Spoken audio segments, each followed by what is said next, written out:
comenzar nuestro estudio de esta porción semanal. Why don't we stand so we can begin our study of this weekly portion? Why don't we close our eyes? Vamos a cerrar nuestros ojos, vamos a orar. Let us pray together. Señor Jesucristo, venimos delante de ti en este día agradecidos. Señor, una vez más que nos permite, Señor, reunirnos en este lugar, con la oportunidad de estudiar tu palabra y aprender de ella. Lord, we're thankful for this day, for this week that you've given us, for allowing us to be here, oh God, and allowing us to study your word and learn from it, Lord. We ask that you give us an understanding spirit, Lord. Te pedimos, Señor, que nos des entendimiento en esta tarde, en el nombre que es sobre todo nombre, en el nombre de Jesús, in the name of Jesus. Amén y amén. Tome su Biblia en esta tarde, en el libro de Éxodo, capítulo 27, el verso 20. Vamos a leer unos versículos juntos en este día. En Éxodo, capítulo 27, verso 20 en adelante. Vamos a leer hasta el capítulo 28, el verso número 4. Dice así en el nombre del Señor, estoy leyendo mi Reina Valera 1960. Dice: y mandarás a los hijos de Israel que te traigan aceite puro de olivas manchacadas para el alumbrado, para hacer arder continuamente las lámparas. Lea usted el 21.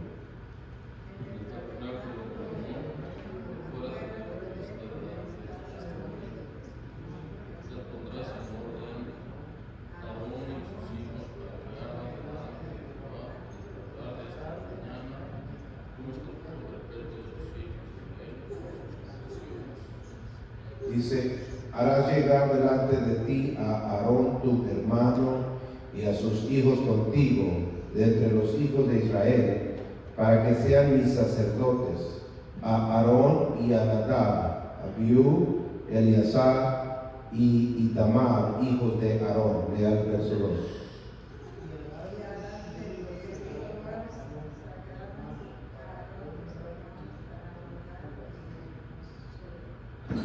Verso 3: y tú hablarás a todos los sabios de corazón, a quienes yo he llenado de espíritu de sabiduría, para que hagan las vestiduras de Aarón, para consagrarle, para que sea mi sacerdote.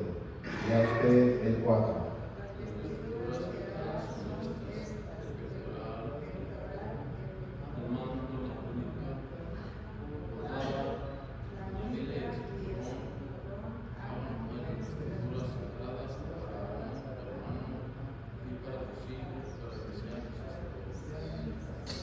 Amén. Pueden tomar su asiento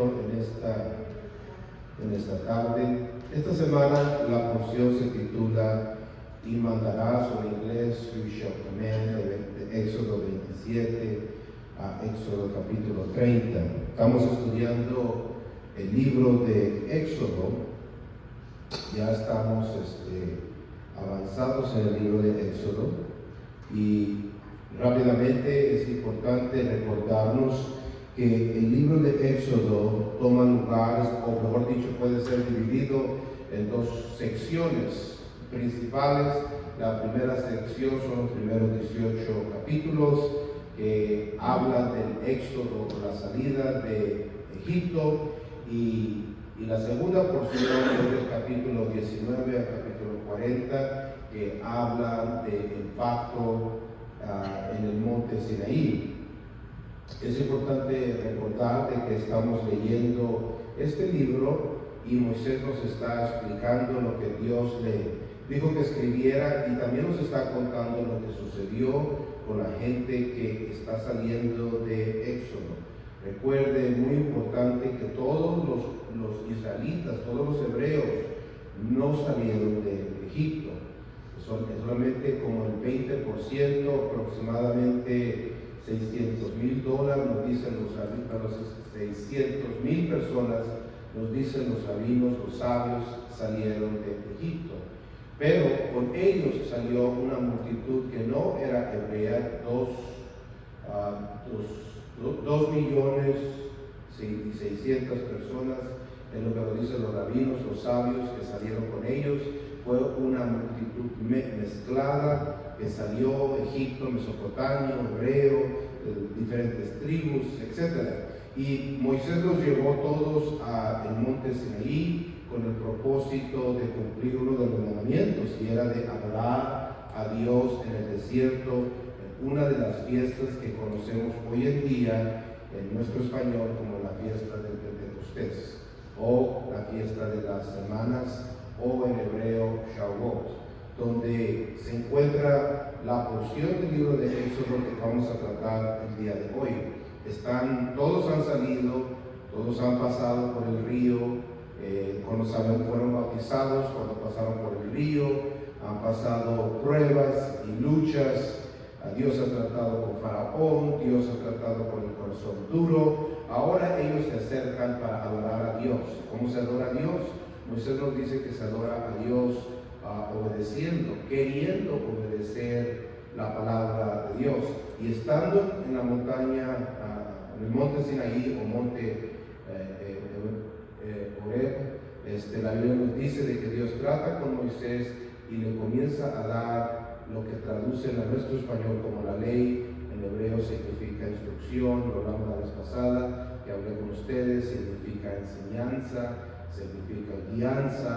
Y si usted no puso atención al mensaje del domingo, lo que ellos estaban recibiendo, los mandamientos, realmente son en hebreo las palabras de Dios. En el español se conoce que Moisés recibió los 10 mandamientos, en hebreo se dice que recibió las 10 palabras de Dios. Y la porción que estamos tratando en el día de hoy está por aquí, en esta sección. Si pueden mirar la imagen, Dios le está dando a Moisés mandamientos para escoger al sumo sacerdote, lo que va a vestir, quién va a tratar en su templo de reunión, cómo construir el templo de reunión. Y es una porción del libro de Éxodo que es bien detallista. En el hebreo, lo pueden mirar aquí en la línea de arriba y de abajo, y se traduce como: y mandarás a la gente de Israel que te traigan, bring pure beaten olive oil, aceite machacado para alumbrar la linterna, para que nunca se apague. Y aquí pueden ver la foto de lo que se llama la menora, que es la lámpara que está hablando la porción de la semana que estamos hablando, y hablaremos más de ella durante la porción de esta semana. Pero es hermosa, es grande, es magnífica, y habla mucho de Dios, y tiene muchos mensajes de Dios, y habla también del Señor Jesucristo. Esta porción de esta semana habla de varias cosas. Menciona el altar de bronce que está en el tabernáculo de reunión. Menciona el atrio del tabernáculo que está fuera del lugar de reunión. Habla del aceite, de cómo hacer el aceite para las lámparas. Las lámparas refiriéndose a la menora, que acaban de mirar la foto de ella. Habla de las vestiduras del sacerdote, de los sacerdotes, los que entraban al lugar santo y el que entraba al lugar santísimo para tratar con Dios de diversas cosas.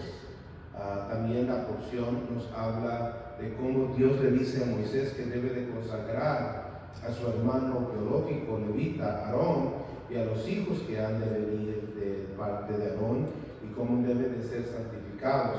En hebreo significa apartados o dedicados por el oficio de. También la porción de esta semana habla de ofrendas diarias que se hacían en el tabernáculo para mantener la presencia de Dios y poder confraternizar entre las mismas tribus, la misma gente.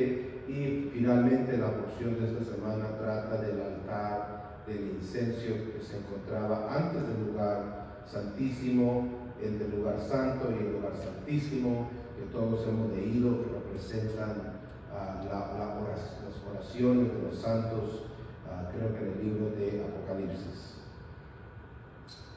Y hay varias observaciones de esta semana de la porción que usted debe de mirar, si ha leído la porción, si no la ha leído, le animo que la lea y tenga estas cosas en mente cuando está leyendo, porque si usted entiende lo que está leyendo, entonces lo va a recordar, y si lo recuerda, va a causar un cambio en su vida personal. Una de las cosas interesantes de esta porción es que el pasaje comienza con un mandamiento. Dígale a su vecino mandamiento. Comienza con un mandamiento. En hebreo sería con una palabra que salió de la boca de Dios. Ese es el entendimiento hebreo. Esos son los mandamientos. Este es el poder de ser diferente. Y el Señor le dice a Moisés: dile al pueblo, y comienza a darle una lista de detalles, de la vestimenta, de las lámparas, pero todo comienza, es un mandamiento. Dios no le está pidiendo a Moisés su opinión. Dios no es una república en el sistema de gobierno que Dios tiene, a ver qué piensa la gente, a ver si todos votan favorecidamente, a ver si todos están de acuerdo. Dios no está interesado en eso. Dios abre su boca y le dice: esto es lo que es, este es el mandamiento. Una de las cosas muy importantes de los mandamientos de Dios, de la palabra de Dios, es de que revelan el carácter de Dios. Todos aquí sabemos que Dios es santo. Él es santo, Él es un Dios santo. Es su carácter es santidad. Y Él está pidiendo a este pueblo mixto que salió de Egipto, les está diciendo: yo quiero que ustedes sean como yo. Y para ser como yo necesitan recibir mi palabra, mis mandamientos. Porque las palabras de Dios, los mandamientos de Dios son las que nos santifican, son las que nos apartan, son las que nos dedican. Y lo más importante de todas es que son eternos. O sea, nunca terminan. Son para todas las tribus, todas las naciones, toda la gente, para hombre, para mujer, son para todo el mundo. La gran comisión, el Señor Jesucristo le dijo: vayan, hagan discípulos, bauticen y enseñen todos los mandamientos que yo les he dicho. Jesucristo le dijo a sus discípulos, creo que en Juan 14:6, si me amáis, guardad mis mandamientos, mis palabras que yo le he dicho. Y Él es el que dio los mandamientos en Sinaí. Él es el que está hablando con Moisés. Él es el que se está revelando al pueblo que sacó de Egipto. Así que son tan importantes que usted entienda la importancia de los mandamientos de Dios, ya que toda la Biblia, Moisés, David, los salmos, los profetas, los escritos, los evangelios, las epístolas, Apocalipsis, todo está haciendo referencia a los mandamientos de Dios, cómo practicarlos, por qué practicarlos y cuál es la mejor manera de practicarlos. De eso se trata el resto de la palabra de Dios, de que nos santifiquemos. ¿Por qué nos bautizamos? Porque es un mandamiento, es una palabra de Dios. Y ustedes miran que lo primero que pasó al pueblo cuando salió de Egipto, pasó por un bautismo, fueron inmersidos en el agua. Así que esta porción comienza con un mandamiento. La vestimenta de Aarón son mandamientos. El tabernáculo es mandamiento. Todos los muebles que están en el tabernáculo, las separaciones, la cortina, el aceite, el fuego, el candelero, el incenso, el pan, el altar de bronce y de oro, todo es mandamiento, todo, hasta lo que trae, hasta el gorrito que trae el sumo sacerdote para entrar al lugar santísimo, es un mandamiento. Es interesante e importante mirarlo, porque nos habla y nos revela el carácter, la expectativa, el estándar del Dios que servimos. Otra observación de esta semana en la porción es que solamente las primeras gotas, diga las primeras gotas, solamente las primeras gotas del aceite exprimido se usaba para la menora, o sea, para que alumbrara, según la tradición rabínica. porque las primeras gotas son las primicias de ese árbol, de esa fruta, y es el aceite más concentrado de todo el árbol, es el aceite que más alumbraba en el lugar santo. Así que miramos figuras y patrones establecidos por la palabra de Dios que seguimos y deberíamos de seguir hoy en día. ¿Dónde más miramos que Dios usa las primicias? Hay tantos lugares. Dios pide lo mejor de los animales en el día de la expiación. Dios pide el primer 10% de las ganancias. Dios pide lo mejor en las ofrendas. Dios pide los primogénitos si tienes un varón. Dios pide lo primero de lo primero siempre. El patrón de Dios nunca cambia. Es eterno, como su palabra es eterno. Y es interesante escuchar las conversaciones hoy en día, cómo la gente trata de separar y formar excusas o razones o motivos por qué no pueden obedecer este mandamiento o por qué no deben de obedecer este mandamiento, etcétera, etcétera, etcétera, cuando la Biblia testifica que su palabra Él es el mismo ayer y hoy para siempre, nunca cambia. De la misma forma que habló con Moisés, va a hablar con nosotros. Otra observación interesante de esta porción es de que el sacerdote cambiaba el aceite en la mañana, todas las mañanas cambiaba el aceite usando la última vela. Tomaba la vela, era el mandamiento de Dios que el fuego de la menora nunca se apagara, siempre se mantuviera prendida. Así que entraba el sacerdote en la mañana y tomaba la última vela con el último aceite y prendía las otras velas antes de extinguir la vela para que nunca se apagara la lumbrera, nunca se exterminara la luz que estaba alumbrando la menora, porque la menora representa tantas cosas. ¿Alguien sabe lo que representa la menora? La menora es la lumbrera que mira aquí, que tiene 7 candeleros y todos están conectados a uno. Y se encontraba en el lugar santo y es lo que alumbraba el lugar, y se alumbraba hacia afuera y estaba quemando el aceite de olivo que los sacerdotes tenían que preparar y tenían que machacar o exprimir para usar diariamente. ¿Alguien sabe qué significa? Puede ser luz. ¿Cómo, hermano? Puede ser luz. Sí, luz, representa luz, es la luz. ¿Y qué es la luz? Jesús es la luz. ¿Y qué es Jesús? ¿Quién es Jesús? La palabra de Dios viva, hecha carne. La menora representa los 7 espíritus de Dios. ¿Cuántos han escuchado los 7 espíritus? Usted ha leído el libro de Isaías. Isaías nos habla de los 7 espíritus de Dios. El libro de Apocalipsis hace referencia a Isaías, y Isaías hace referencia a la menora del libro del Éxodo, los 7 espíritus de Dios. La menora representa, ¿alguien más? Las siete fiestas del Señor. ¿Se acuerdan que hay 7 fiestas para el Señor mencionados en los escritos de Moisés? La más famosa que conocemos en esta parte del mundo es el Pentecostés, pero eso es solamente una de las 7. Está la fiesta de las trompetas, está la fiesta de los tabernáculos, está la fiesta de las primicias, está la fiesta de las semanas, etcétera, etcétera. Y representa las 7 fiestas, los 7 espíritus, las 7 palabras de Dios. Hay tantas cosas que representa en el libro de Zacarías. ¿Cuánto han leído el profeta Zacarías?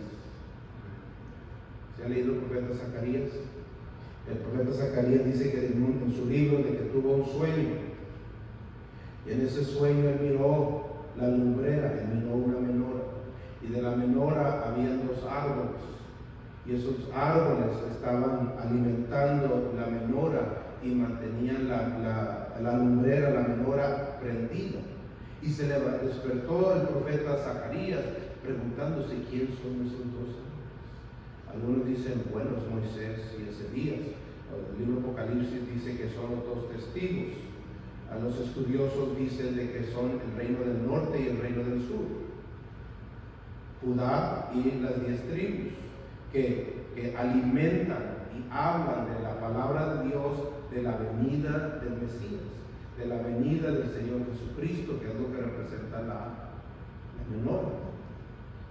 Tenga eso en mente cuando lee al Señor en los evangelios y el Señor está hablando de luz. Recuerda que Él habla de luz, dice: la luz vino al mundo y el mundo no lo reconoció.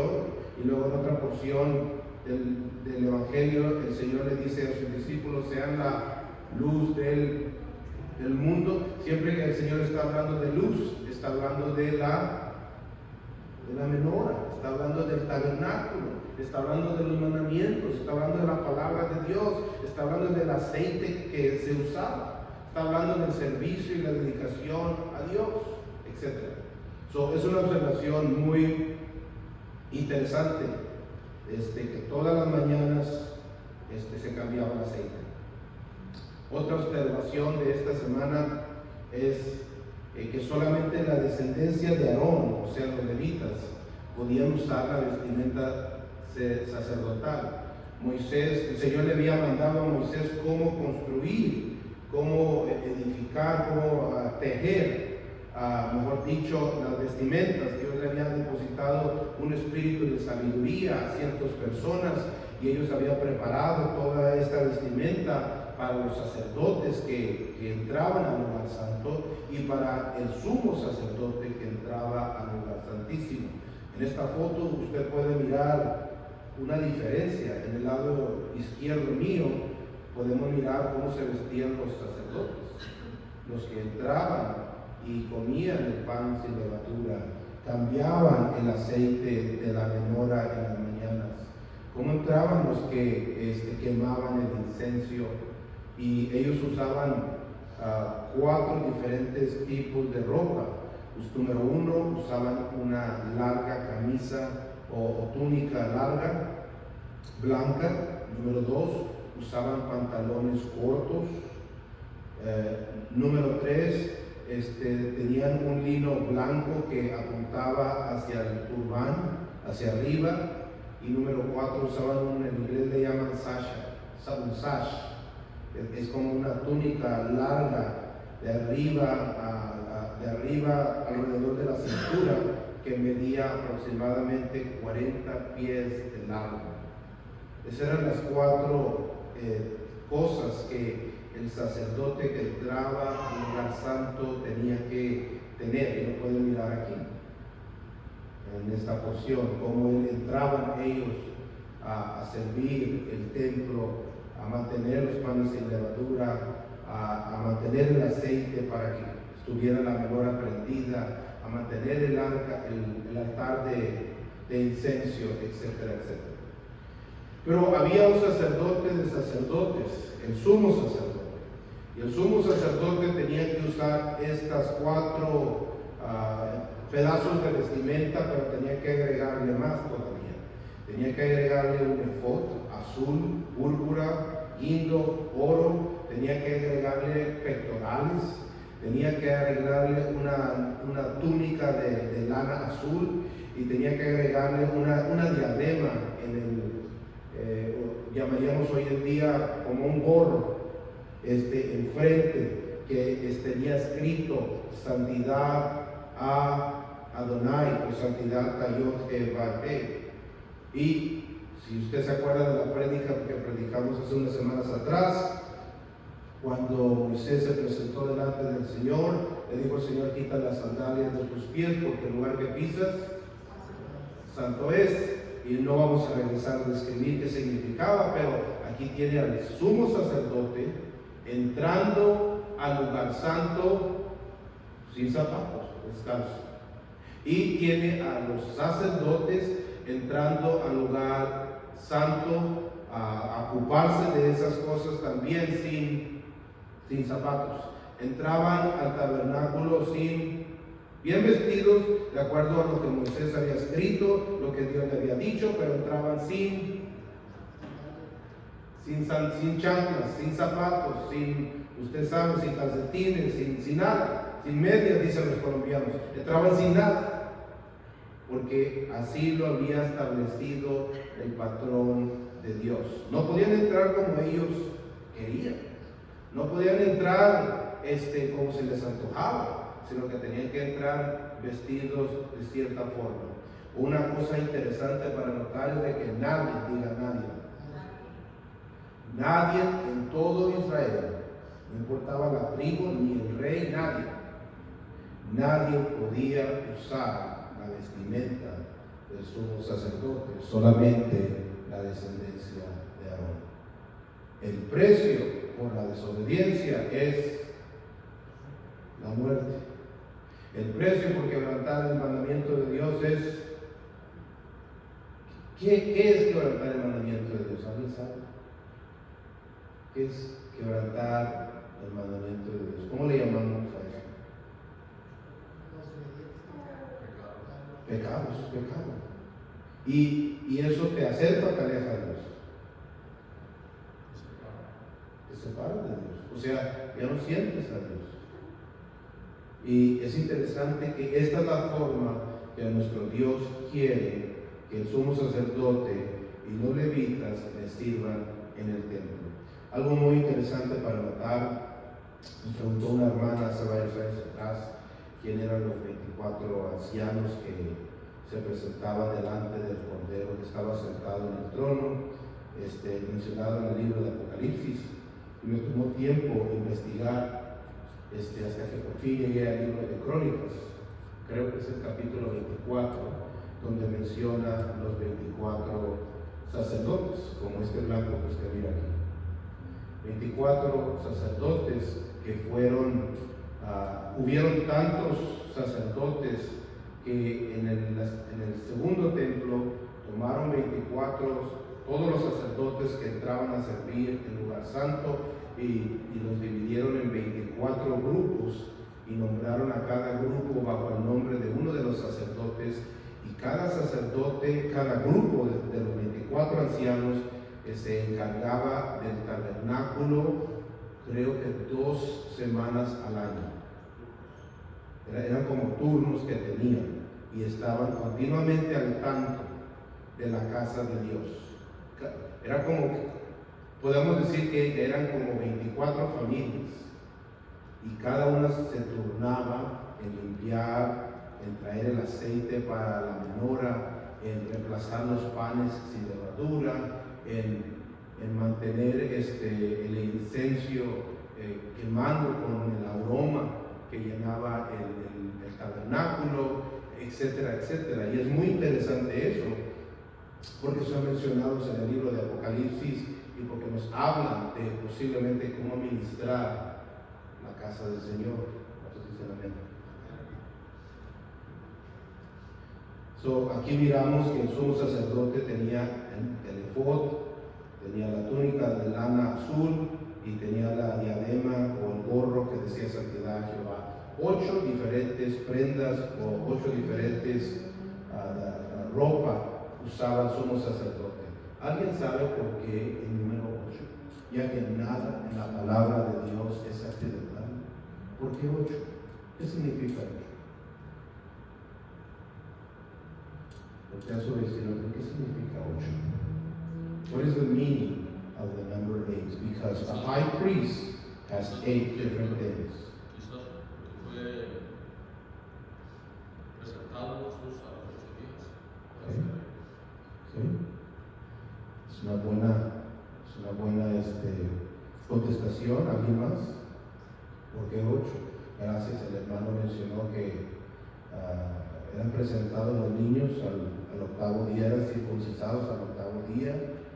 ¿Qué más? ¿Qué sabe usted del número 8? Porque nada es accidental en la palabra. ¿Qué significa? ¿Qué está diciendo el Señor cuando él manda a Moisés? Dile a la descendencia de Aarón que use estas 8 cosas. ¿Alguien? Ahí está el micrófono. ¿Alguien hace la mano? Yes. What does the number 8 mean? Los miro con ganas. Recuerden el libro de Génesis. El séptimo día el Señor descansó, es porque es perfecto. Y luego sigue el 8. ¿Qué sucede el día 8? No, reposó en el día 7, pero ¿qué significa el número 8? Can you give it the mic? It's okay. Give me a good guess. Okay. Oh, dice la hermana completó. That's a good guess. It's a good guess. ¿Alguien más? ¿Qué significa 8? Porque el sacerdote está diciendo algo. Dios mandó esto con propósito. Yes, why the number 8? Why does the high priest use 8 different types of garments? There's a meaning behind the 8. Be able to take a guess to maybe it's the new beginning, to show a new beginning. Very good. El número 8 en la palabra de Dios tiene que ver con una nueva creación. Tiene que ver con un comienzo nuevo. ¿Qué sigue después del 7? Comienza algo nuevo. ¿Qué pasa después de 7 días de la semana? Regresamos a una semana nueva. ¿Y qué tiene que ver lo nuevo? ¿Qué es la creación nueva? ¿Con qué está asociado eso? Allá está atrás. ¿Con qué está asociado el número 8? La nueva creación. Con el bautismo. El bautismo es un nuevo comienzo, una nueva creación, un nuevo hombre, si la hermana quiere decir algo. Un nuevo pacto, dice la hermana. ¿Alguien más?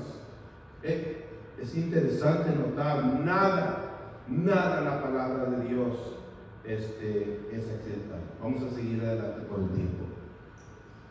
Otra observación muy importante en el sumo sacerdote es del Urim y el Tumim. Dígale a su vecino el Urim y el Tumim. ¿Cuántos han escuchado de eso? El Urim y el Tumim. ¿Han escuchado de ello?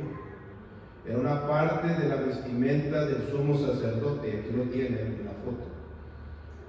Tenía las piedras, 12 piedras, y cada piedra tenía el nombre de las tribus, de las 12 tribus.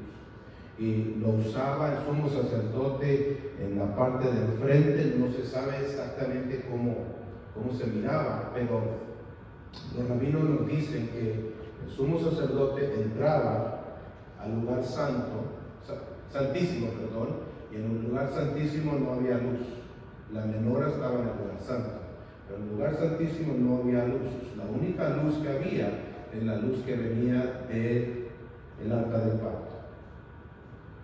Y de alguna forma, no sabemos con detalle, porque nadie realmente entraba ahí, la luz, de alguna forma, cuando venía el sumo sacerdote a pedirle guianza y consejo a Dios, si deberían de ir a guerra o no deberían de ir a guerra, si deberían de hacer esto o no deberían de hacer otro, entraba el sumo sacerdote con el Urim y el Tumim a pedirle a Dios consejo, guianza. Y es mucho más elaborado y detallado que lo que estoy diciendo, pero para que sepa un poquito del Urim y el Tumim. Y la luz alumbraba, de alguna forma alumbraba el arca del pacto, el pectoral, el Urim y el Tumim, las piedras, y de alguna forma le contestaba por medio de la luz, le contestaba al sacerdote si ve a guerra o no ve a guerra, si haces esto, no hagas lo otro. Si se acuerdan la palabra de Dios, que el rey David en cierta ocasión no sabía qué hacer y fue al sacerdote y le dijo al sacerdote: déjame comer los panes sin levadura, y él no es la levita, y le dijo: déjame comer, préstame la vestimenta del sumo sacerdote, el Urim y el Tumim, porque necesito consultar al Señor. ¿Sí se acuerdan de esa porción? Y entró y Dios le contestó y no murió. ¿Alguien sabe por qué? Es un poquito complicado, pero ¿sí se acuerdan de ese relato? Muchos pastores tienen preguntas de ese relato. ¿Por qué no murió el rey David? ¿Sí se acuerdan? ¿No han leído? Darse la mano si han leído esa porción, ¿no? ¿Se acuerdan? Creo que está en Segunda de Samuel. Nadie lo ha leído. Okay. Entonces luego les explico por qué no murió.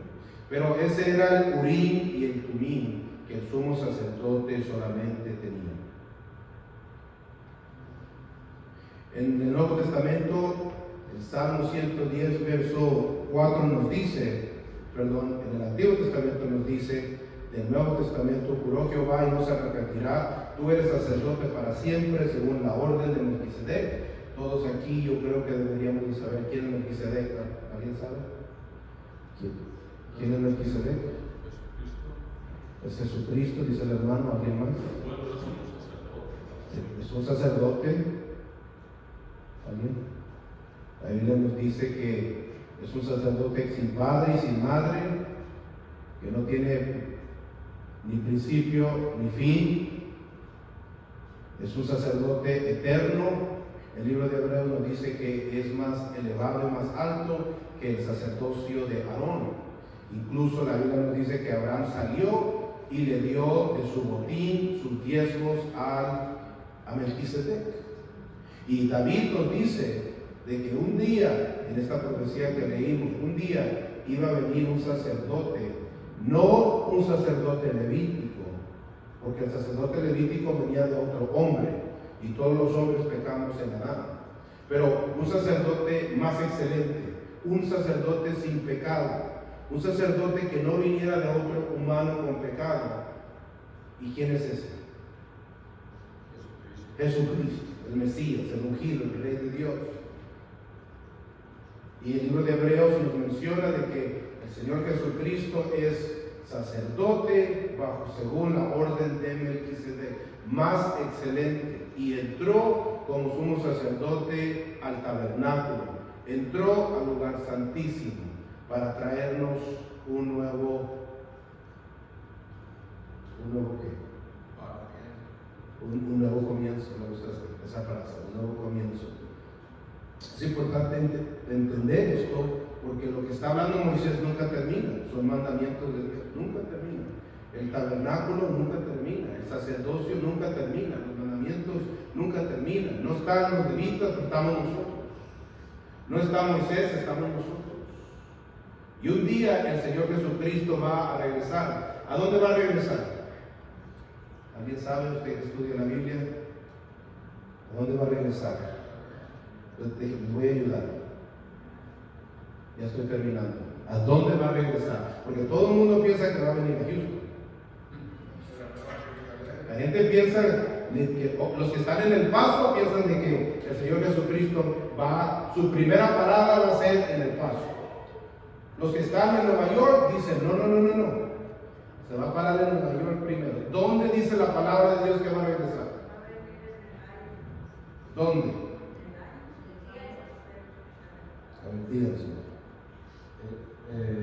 Libro de Hechos, capítulo 1, versículo 10 y 11, parece. Los ángeles le repiten a los apóstoles que estaban viendo hacia arriba cuando se iba el Señor en las nubes. Los ángeles le preguntaron a qué miran hacia arriba, ese mismo. Dice, ellos, los ángeles, cuando hablan con los apóstoles, le repiten lo que dice Zacarías, capítulo 14, versículo 3, parece que es. O capítulo 13, versículo 4, no me acuerdo. Entonces, dos capítulos de Zacarías. Dice que el Señor mismo vendrá y pondrá sus pies sobre el monte de los olivos. Es lo que dice Zacarías 14. Es lo que le dijeron los ángeles a los apóstoles cuando los apóstoles estaban viendo que Jesús subía a las nubes. Después de que se resucitó, él estaba subiendo. Y le dijeron, ese mismo que iba a subir va a bajar y va a poner sus pies en el monte de los olivos nuevamente. Esta es una foto muy importante, una de las fotos más controversiales, si usted sabe lo que está mirando, más proféticas, más peligrosas y que están directamente conectadas con la venida del Señor Jesús. ¿Alguien sabe qué es esta foto?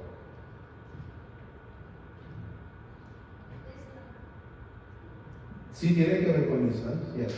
It's a mosque. Ahí hay un mosque, pero tiene que ver con la porción de esta semana. Ese lugar está cerca. Esta es la montaña donde Dios mandó que se construyera su tabernáculo. No lo pidió, no pidió opinión, lo mandó. Aquí es donde lo construyó Salomón. Es en la ciudad de Jerusalén. Ahorita no hay tabernáculo.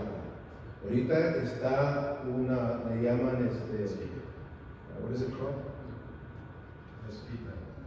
Así le llaman mezquita. Es un lugar, se me acabó la batería, disculpe. Es un lugar que está dedicado a otro Dios, al Dios de los musulmanes. Y ahí es donde debe de estar el tabernáculo de Jerusalén. Y todos los rabinos, todos los judíos, todos los ortodoxos saben de que cuando el Señor aparezca, crean en Jesús o no, todos saben que está escrito en este libro por mandamiento, de que cuando Él aparezca, cuando Él venga, ahí es donde va a aparecer. La gente dice, bueno, es que el tabernáculo ya no es para nosotros, pero el tabernáculo es un mandamiento de Dios, los mandamientos de Dios son eternos. ¿Cuántas veces en la historia el tabernáculo fue destruido? 2 veces. ¿Y cuántas veces en la historia fue reconstruido? 2 veces. Esta no es la primera vez que el tabernáculo ha estado ausente y el pueblo ha sido conquistado por otra nación y alguien ha tomado cosas que no le pertenecen. Pero Dios le dice a Moisés, si usted ha leído la palabra de Dios, arrepiéntete, regresa a mi palabra, regresa a mis mandamientos, y yo voy a traerte de las 4 esquinas, y voy a traerte una vez más, si vas a ser mi pueblo, una vez más, voy a traer a tus hijos y los hijos de tus hijos una vez más, y van a reconstruir mi casa, y voy a descender una vez más. Si usted lee el profeta Ezequiel, nos dice, que por cierto es un levita, un sacerdote, el profeta Ezequiel, que no leí el libro, termina su libro diciendo y profetizando de que un día se va a construir un tercer templo. Lea, vaya y lea el libro. Dicen algunos, bueno, es que uno es el templo. Pero recuerde lo que el Señor le dijo a Moisés. Moisés quería que el pueblo fuera santificado, y el Señor le dio el tabernáculo a Moisés en el desierto para que el pueblo entendiera cómo santificarse. El tabernáculo no tan solo representa a Dios, que es inmutable, sino que representa el proceso y el carácter de Dios para nosotros, para nuestras vidas. Eso no tiene principio y no tiene fin. Los educados, los rabinos de hoy en día, los doctores dicen, los que han pasado su vida estudiando esto, dicen de que el Señor Jesucristo va a regresar a este mundo cuando el tabernáculo sea construido una vez más, y las 10 tribus que se perdieron van a regresar. Póngase de pie. ¿Qué piensa de eso? Y en el tabernáculo es donde se toca el shofar, que usted me mira tocar los domingos. Ahí es donde los levitas lo van a tocar.